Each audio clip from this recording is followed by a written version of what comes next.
Bulletin के पेश करता है काकाजी वेडिंग मॉल वुमेन्स एक्सक्लूसिव, मोती गली, चौमोहल्ला पैलेस रोड, हैदराबाद। अस्सलाम वालेकुम, आदाब। मैं हूं मोहसिन और आप देख रहे हैं BBN न्यूज़। आइए शुरुआत करते हैं आज के खबरनामे की और नजर डालते हैं हेडलाइंस पर। तेलंगाना के वज़ीर आला KCR ने वज़ीर आज़म मोदी को लिखा मकतूब, कॉम्पिटिटिव एग्जाम्स इलाकाई जबानों में मुनक्किद करने की इजाजत देने का किया मुतालबा।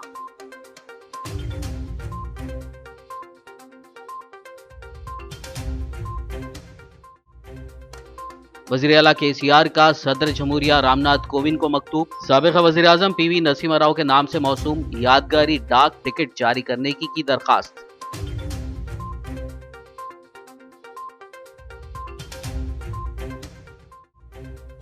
बीजेपी और TRS के दरमियान लफ्जी जंग, बंडी संजय ने KCR को बताया एंटी नेशनल। जगदीश रेड्डी ने पार्टी सदर की तरह बयान देने की बंडी संजय को की तलखीन।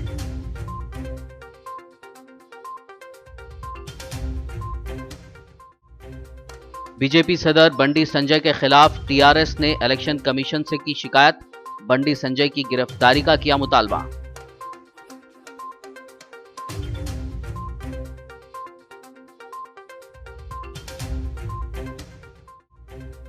JHMC इंतखाबात के लिए नॉमिनेशंस दाखिल करने के अमल का हुआ इख्तिताम, मुख्तलिफ पार्टियों के उम्मीदवारों ने दाखिल किए पर्चे नामजदगियां।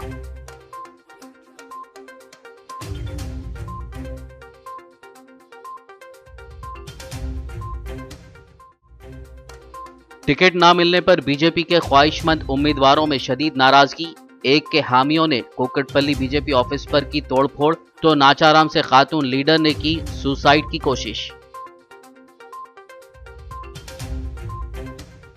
और अब खबरों की तफसील। तेलंगाना के वज़ीर आला के चंद्रशेखर राव चाहते हैं तमाम सरकारी मुलाजमतों के लिए मुनक्किद किए जाने वाले एग्ज़ाम्स, UPSC और दीगर एजेंसियों के ज़रिए मुनक्किद किए जाने वाले कॉम्पिटिटिव एग्ज़ाम्स इलाकाई ज़बानों में भी मुनक्किद हों। KCR ने जुमे के रोज़ वज़ीर आज़म नरेंद्र मोदी से अंग्रेज़ी और हिंदी ज़बानों के अलावा इलाकाई ज़बानों में भी तमाम कॉम्पिटिटिव एग्ज़ाम्स लिखने की इजाज़त देकर भारत की तमाम रियासतों के तलबा को यकसां और मुनसिफाना मौका फराहम करने की अपील की।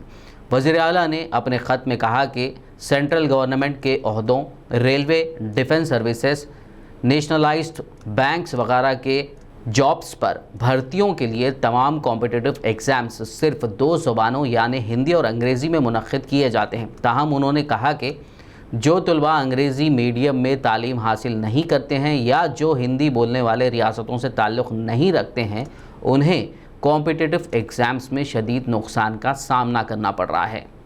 वज़ीर आला के चंद्रशेखर राव ने सदर रामनाथ कोविंद से साबिक़ वज़ीर आज़म PV नरसिम्हा राव की यौम पैदाइश सदी तक़ारीब के मौके पर उनके नाम से मौसूम यादगारी डाक टिकट जारी करने की दरख्वास्त की। KCR का मानना है कि सदर के हाथों यादगारी डाक टिकट जारी किया जाना साबिक़ वज़ीर आज़म के लिए मुनासिब खराज तहसीन होगा। जुमे के रोज़ सदर को लिखे गए ख़त में वज़ीर आला ने बताया कि रियासती हुकूमत PV नरसिम्हा राव की यौम पैदाइश का जश्न मना रही है, जो 28 जून 1921 को रियासत तेलंगाना के ज़िले करीमनगर के वांगार गांव में पैदा हुए थे और इस मौके पर उन्हें खिराज पेश करने के लिए सदर जमहूरिया हिंद उनके नाम से मौसूम यादगारी डाक टिकट जारी करें। भारतीय जनता पार्टी के रियासती सदर बंडी संजय ने जुमे के रोज़ चार मीनार के भाग्य लक्ष्मी मंदिर पहुंचकर खुसूसी पूजा और दुआ की। उनके साथ बीजेपी कायदीन और कारकुनान भी मौजूद थे। नामपल्ली में वाक़ बीजेपी के सदर दफ्तर से गाड़ियों के एक छोटे से काफ़िले में बंडी संजय और दीगर कायदीन रैली की शक्ल में मंदिर पहुंचे। बंडी संजय और बीजेपी के दीगर कायदीन के इस दौरे के पेश नज़र पुलिस ने चार मीनार इलाके में वसी इंतजामात किए थे। दिसंबर की 1 तारीख को होने वाले JHMC इंतखाबात के तनाज़ुर में पुलिस की जानिब से सिक्योरिटी इक़दामात के तौर पर रैपिड एक्शन फोर्स और मुकामी पुलिस की टीमें तैनात की गईं। తెలంగాణ రాష్ట్ర ముఖ్యమంత్రి కేసీఆర్ గారు మన భారతీయ జనతా పార్టీ మీద చేసినటువంటి ఆరోపణలను రాష్ట్ర అధ్యక్షునిగా నేను ఎన్నికల కమిషన్కు లేఖ రాసినట్టు, వరద బాధితుల యొక్క సహాయాన్ని ఆపేయాలని చెప్పి నేను ఎన్నికల కమిషన్ లేఖ రాసినట్టు, దాని ద్వారానే ఆ నిధులు ఆపివేసినట్టు తప్పుడు ప్రచారం చేసి భారతీయ జనతా పార్టీ యొక్క లెటర్ను ముద్రించడము, నా సంతకాన్ని కూడా ఫోర్జరీ చేసి ఎన్నికల కమిషన్ రాయడం, దాన్ని సాక్షాత్తు రాష్ట్ర ముఖ్యమంత్రి గారు భారతీయ జనతా పార్టీ వాళ్ళ నిధులు ఆపేసినాము, వరద ముంపు గ్రామాలు ముంపు ప్రాంతాలు ఉన్నాయో వాళ్ళకి ఇచ్చేటువంటి డబ్బులను ఆపేసినామని చెప్పి ఒక రాష్ట్ర ముఖ్యమంత్రి స్థాయిలో ఉన్నటువంటి వ్యక్తి ఆరోపించడం చాలా బాధ అనిపించింది. ఎన్నికల జిమ్మికులు కేవలము దీని ద్వారా మాత్రమే భారతీయ జనతా పార్టీకు బూచిగా చూపెట్టి తప్పుడు ప్రచారాలు చేస్తూ దాని ద్వారా మాత్రమే ఎన్నికల్లో గెలవాలి. బయటపడ్డ బండి సంజయ్ భాగవతం ఇది సంతకం నాది. అసలు ఈ సంతకానికి సంబంధం కూడా లేదు. ఎన్నికలు రావాల్సి ఉండే మేము ఎన్నికలకు సిద్ధమైనాం, దేనికైనా ఎప్పుడైనా సిద్ధమని చెప్పి ఎన్నికల కమిషన్ను ఒత్తిడి తీసుకొచ్చి వాళ్ళని కూడా లోపరుచుకొని వాళ్ళ ఎన్నికల్లో పెట్టి వాళ్ళ పైసలు పంచే అలవాటు లేదు. ముఖ్యమంత్రి ఎందుకంటే డబ్బులు లేవు, ఖజానా ఖాళీ అయిపోయింది. నాలాల ఆక్రమణతోని, చెరువుల ఆక్రమణతోని భాగ్యనగరం మొత్తం మునిగిపోయింది. విశ్వనగరం అన్నారు, ఇలా విషాద నగరంగా మార్చింది. వాళ్ళ భారతీయ జనతా పార్టీని రెచ్చగొట్టి मतम पेरतोनी गेलिचे प्रयत्न राष्ट्र मुख्यमंत्री చేస్తున్నాడు. दूसरी जानिब city police commissioner Anjani Kumar ने एक ट्वीट करते हुए कहा कि बाज़ अफराद अफवाहें फैला रहे हैं कि पुलिस कायदीन को मंदिर में जाने से रोक रही है. उन्होंने ऐसी खबरें फैलाने वाले शरपसंद अनासर के खिलाफ सख्त कार्रवाई करने की वार्निंग दी. जेएचएमसी इंतखाबी तशहीर के दौरान बीजेपी और टीआरएस के दरमियान इल्ज़ाम तराशी और लफ्ज़ी जंग जारी है. बीजेपी सदर बंडी संजय ने चार मीनार के पास कहा कि बारिश सैलाब मुतासरीन के लिए इमदाद को रोकने के लिए उन्होंने कोई ख़त नहीं लिखा. ताहम उन्होंने अफसोस के साथ कहा कि इलेक्शन के दौरान आवाम की तवज्जो हटाने के लिए सीएम केसीआर ने उन पर इस तरह का इल्ज़ाम आयद किया और उन्होंने इस पर वजाहत के लिए केसीआर को आमने सामने बात करने का चैलेंज किया था, लेकिन केसीआर ने इसे कबूल नहीं किया. बंडी संजय के इन रिमार्क्स पर टीआरएस लीडर और रियासती वजीर जगदीश रेड्डी ने जवाब दिया. जगदीश रेड्डी ने कहा कि एक पार्टी सदर को किस तरह बात करने की ज़रूरत है बंडी संजय को पता नहीं. భాగ్యలక్ష్మి అమ్మవారు భాగ్యనగరంలో నుండి భాగ్యలక్ష్మి అమ్మవారి దగ్గరికి ఈ రోజు మధ్యాహ్నం 12 గంటలకు నేను వస్తున్నా, దయచేసి మీరు రండి అని చెప్పి వారికి విజ్ఞప్తి చేయడం జరిగింది. వస్తారని అనుకున్న వాస్తవానికి రాష్ట్ర ముఖ్యమంత్రి గారు కూడా భక్తుడు యాగాలు చేసిండు, పూజలు చేసిండు. పాపం కనీసం నా లేఖ మీద స్పందిస్తాడు. ఒకవేళ తప్పు అని భావిస్తే ఈరోజు భాగ్యలక్ష్మి అమ్మవారి సన్నిధానం దగ్గరికి వచ్చి లేదు తప్పే, నేను దీని మీద విచారణ చెప్తా, ఎవరు ముద్రించారు, ఎవరు సంతకాలు పూర్తి చేసిర్రు, వాళ్ళ మీద కఠిన చర్య తీసుకుంటా, నాకు ఇలాంటి సంబంధం లేదు అని చెప్పి చెప్తారని నేను భావించిన. ఎంతటి అబద్ధానైనా చెప్పొచ్చు, నోటికొచ్చిన మాటలు ఏ రకంగానైనా ఎన్ని తిట్లైనా తిట్టొచ్చు అనే పద్ధతుల్లో వాళ్ళు చేస్తున్న ప్రచారం చూస్తుంటే ఒక దిక్కు నవ్వు వస్తుంది, ఒకవైపు బాధ కలుగుతా ఉంది. మాట్లాడే మాటలకి దాన్ని విలువ తెలియకుండా, ఉపయోగించే పదాల విలువ తెలియకుండా కూడా కొంతమంది మాట్లాడుతున్నారు. దురదృష్టవశాత్తు వాళ్ళు పార్టీల అధ్యక్షులైనరు.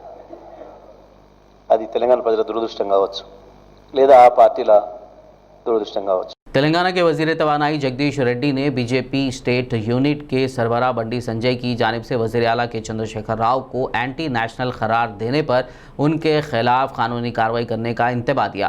वजीर जगदीश रेड्डी ने सवाल किया कि मरकज़ी हुकूमत जिसके पास रॉ और सीबीआई जैसी खुफिया एजेंसियां हैं, फिर क्यों तफ्तीश करते हुए चंद्रशेखर राव को गिरफ्तार नहीं करती.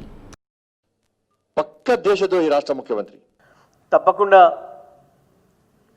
కేసీఆర్ గారిని ఉగ్రవాది, దేశద్రోహి అన్న దానిపైన చర్యలు తీసుకుంటాం, చట్టపరమైన న్యాయపరమైన చర్యలు తీసుకుంటాం, అందులో సందేహం లేదు. కానీ నేను ఇదే సందర్భంలో ఆ మాట అన్న నాయకుడిని ఇంకో మాట కూడా అడుగుతా ఉన్నా. మీరు ఏ పార్టీనైతే ఉగ్రవాద పార్టీ, దేశద్రోహ పార్టీ అంటున్నారో, మరి ఆ పార్టీ అధ్యక్షుడితోని ప్రధానమంత్రి స్వయంగా గంట పైన సమావేశం చేసిండు. మరి మీరిద్దరు కలిసి ఏం చేద్దామనుకున్నారు? వాళ్ళు చెప్తున్న పార్టీ అధ్యక్షుడితోని స్వయంగా ప్రధానమంత్రి గారు గంటకు పైగా సమావేశమైన సంగతి మీ అందరికీ తెలుసు. ఆయన కేంద్ర ప్రభుత్వం దగ్గరే ఉన్న అన్ని సంస్థలు, ఎన్ఐఏ కావచ్చు, రా కావచ్చు, సిబిఐ కావచ్చు, ఇంకోటి కావచ్చు, అన్నీ వాళ్ళ దగ్గరే ఉన్నాయి. మరి ఎందుకు ఎక్కడ ఒక్కొక్క కేసు పెట్టి జైల్లో పంపలేదు? అందుకే అంటున్నా, మాట్లాడే ముందు కాస్త ఆలోచన చేసి బాగుంటుంది మాట్లాడితే. टीआरएस एमएलसी पल्ला राजेश्वर रेड्डी ने रियासती बीजेपी सदर बंडी संजय के खिलाफ वज़ीर आला केसीआर पर गैर मुहज़्ज़िब रिमार्क्स करने के लिए इलेक्शन कमीशन में शिकायत दर्ज करवाई है। शिकायत में कार्रवाई करते हुए बंडी संजय की फौरी गिरफ्तारी का मुतालबा किया गया। इसके बाद पल्ला राजेश्वर रेड्डी ने मीडिया से बात करते हुए हैदराबाद के लोगों से कहा कि वो मजहबी नफरत फैलाने वालों के उकसावे में ना आएं। రాజ్యాంగబద్ధమైన పోస్టులో ఉన్న ముఖ్యమంత్రి గారిని అవమానకరంగా ఇవాళ దేశద్రోహిగా అని మాట్లాడడం అంటే అది క్రిమినల్ చర్యలు ఆయన మీద తీసుకోవడానికి ఇవాళ ఆయన మాట్లాడింది ఉన్నది. కాబట్టి ఖచ్చితంగా చట్ట ప్రకారం ప్రచారంలో ఇటువంటి వాడకూడదని చెప్పేసి ఇంతకుముందు ఎలక్షన్ కమిషన్ కూడా నియమ నిబంధనలు ఉన్నాయి. వాటి హద్దులన్నింటినీ దాటి దేశద్రోహి అన్నందుకు ఇమ్మీడియట్గా అతన్ని అరెస్ట్ చేయాలని, జిహెచ్ఎంసీ ఎన్నికల్లో పార్టిసిపేట్ చేయకుండా అతన్ని బార్ చేయాలని చెప్పి ఈ విధంగా మాట్లాడినందుకు తగు చర్యలు భారత రాజ్యాంగం ప్రకారం ఏ విధమైన చర్యలు తీసుకోవచ్చో ఆ చర్యలు అతని మీద తీసుకోవాలని చెప్పి టీఆర్ఎస్ పార్టీ కోరింది. सदर मजलिस व हैदराबाद रुकने पार्लियामेंट बैरिस्टर असदुद्दीन ओवैसी ने हल्का असेंबली जुबली हिल्स के एरागड्डा डिवीजन के सुल्तान नगर में वाक़ मस्जिद मोहम्मदिया में नमाज जुमा अदा की। बाद नमाज जुमा उन्होंने मजलिस उम्मीदवार के हक़ में तशहीरी मुहिम का आगाज़ किया। इस मौके पर उनके हमरा जुबली हिल्स और शोलापुर महाराष्ट्र इंचार्ज अनवर सादात के अलावा अरकान व कारकुनान और अवाम की कसीर तादाद मौजूद थी। इस दौरान सदर मजलिस ने अवामुन्नास से अपील की कि वह मुतल्लिक़ा उम्मीदवार के हक़ में कसीर तादाद में अपने कीमती वोट का इस्तेमाल करते हुए उन्हें कामयाब बनाएं।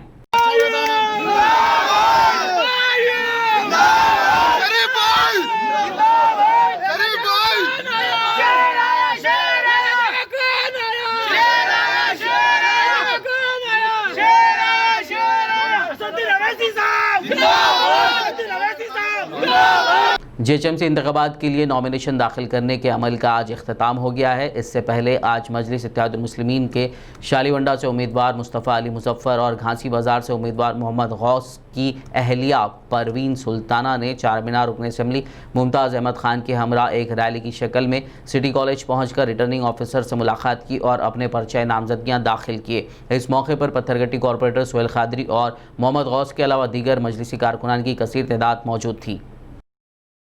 अल्हम्दुलिल्लाह आज मजलिस इत्तेहादुल मुस्लिमीन की जानिब से सिटी कॉलेज के अंदर 2 नॉमिनेशन डाले गए। घांसी बाज़ार से हमारे गौस भाई साहब की मिसिस ने नॉमिनेशन दाखिल किया और हल्के शालीबंडा डिवीज़न से हमारे मुजफ्फर साहब दोबारा इस हल्के से मजलिस इत्तेहादुल मुस्लिमीन के टिकट पर नक़ीब मिल्लत असदुद्दीन ओवैसी साहब ने मजलिस इत्तेहादुल मुस्लिमीन के टिकट पर इन लोगों को खड़ा करने के लिए अल्हम्दुलिल्लाह बी फार्म दिए। आज नामिनेशन दाखिल कर दिया गया। अल्लाह के फजल करम से शहर हैदराबाद के अंदर मजलिस इत्तेहादुल मुस्लिमीन अपने बहुत सारे कैंडिडेट्स को खड़ा कर रही है। हस्ब साबिक़ की तरह इंशाअल्लाह ताला मजलिस इत्तेहादुल मुस्लिमीन के और ज़्यादा से उम्मीदवार मुंतखब होंगे, क्योंकि मजलिस इत्तेहादुल मुस्लिमीन अवाम के दरमियान में रहकर 24 घंटे काम करते आ रही है। अल्लाह के फजल करम से मजलिस इत्तेहादुल मुस्लिमीन अवाम के लिए कोई नई नहीं है और मजलिस इत्तेहादुल मुस्लिमीन अवाम के बुनियादी मसाइल को हल करने के लिए रात और दिन जिद्दोजहद करते आ रही है। मैं बैरिस्टर असदुद्दीन ओवैसी साहब का शुक्रिया अदा करता हूँ, फिर एक बार खिदमत करने का मेरे को मौका दिए। मैं इंशाअल्लाह ताला मेरे पिछले 5 साल मुकम्मिल ईमानदारी के साथ काम किया हूँ। 25 करोड़ का डेवलपमेंट का काम किया हूँ मैं, और भी काम बाकी है। सारे काम डिवीज़न में मुकम्मिल नहीं होते, चाहे वो कोई भी डिवीज़न हो। इंशाअल्लाह ताला पिछले 5 साल की तरह ये 5 साल भी बखूबी काम अंजाम दूँगा। काफ़ी जो है ना मेहनत मशक्क़त करके माँ बाप के डेवलपमेंट के जो भी काम है वो मुकम्मिल करूँगा। खबरनामे में फ़िलहाल लेंगे एक ब्रेक। मुलाकात होगी इस छोटे से ब्रेक के बाद।